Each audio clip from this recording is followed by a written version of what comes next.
अरे डकी, तुम इतनी जल्दी में कहाँ जा रही हो? वो अभी एक अंकल मिले थे, उन्होंने मुझे अपने घर बुलाया है। बोले कि उनके पास खूब सारी चॉकलेट्स हैं। मैं बस वहाँ जा रही हूँ। अरे वाह, तुम्हारे पापा के फ्रेंड हैं क्या? नहीं, पापा के फ्रेंड तो नहीं है। अच्छा, तो मम्मी के फ्रेंड होंगे। अरे नहीं, ना तो वो मेरे पापा के फ्रेंड है, ना ही मेरी मम्मी के। अच्छा, तो फिर तुम उनको कैसे जानती हो? अरे मैं उनको जानती नहीं हूँ, पर अंकल अच्छे हैं। थोड़ी देर पहले उन्होंने मुझे एक चॉकलेट दी थी। बताया कि उनके पास ढेर सारी चॉकलेट्स हैं घर पर, वो सब मुझे देना चाहते हैं, इसीलिए मैं उनके साथ जा रही हूँ। उसके बाद वो मुझे घर में ड्रॉप कर देंगे। नहीं डकी, ऐसा मत करना। तुम उनको नहीं जानती हो तो मतलब वो स्ट्रेंजर हैं, और किसी स्ट्रेंजर के साथ कभी नहीं जाना चाहिए, वरना तुम्हारे साथ भी वही होगा जो रोहन के साथ हुआ था। रोहन के साथ? क्या हुआ था रोहन के साथ? मैं बताता हूँ। सुनो, एक छोटे से गांव में रोहन नाम का एक प्यारा सा लड़का रहता था।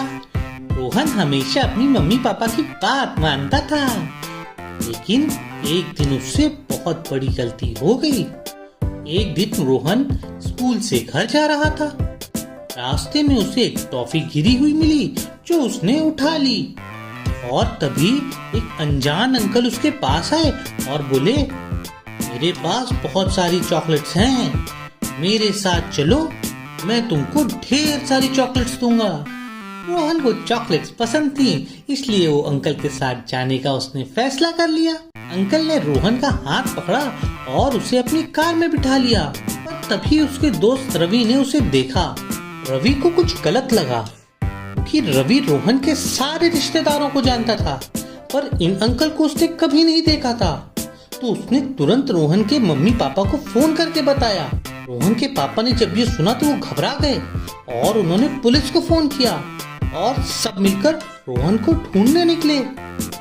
उधर दूसरी तरफ रोहन को पहले तो बहुत मजा आ रहा था, लेकिन जैसे ही गाड़ी गांव के बाहर निकली, उसके मन में डर आ गया। उसने सोचा कि ये तो गलत लग रहा है, लेकिन तब तक देर हो चुकी थी। रोहन को अब समझ में नहीं आ रहा था कि वो क्या करे। पुलिस ने रवि की दिए हुए डिटेल्स पर उस बदमाश अंकल की गाड़ी का पता लगा लिया और उस जगह पहुंच गए जहां वो बदमाश अंकल रोहन को ले जा रहे थे। जब पुलिस वहां पहुंची तो उन्होंने देखा कि रोहन डर के मारे रो रहा था। पुलिस ने बिना देरी किए अंकल को पकड़ लिया और रोहन को उनके चंगुल से छुड़ा लिया। बदमाश अंकल ने बताया कि वो रोहन से भीख मंगवाना चाहते थे, और जब रोहन को ये पता लगा तो वो बहुत बुरी तरह से डर गया। रोहन ने रोते हुए अपनी मम्मी से कहा, मम्मी मुझे माफ कर दीजिए, मैंने आपकी बात नहीं मानी और इसलिए ये सब हो गया। तो उसकी मम्मी ने प्यार से समझाते हुए कहा, बेटा हमेशा याद रखो, अनजान लोगों से बात नहीं करनी चाहिए और उनके साथ कहीं नहीं जाना चाहिए। तुम्हारे लिए सबसे सेफ जगह अपना घर है। रोहन ने सीख ले ली कि मम्मी पापा की बात हमेशा सुननी चाहिए। वो समझ गया था कि अनजान लोगों से दूर रहना कितना जरूरी है।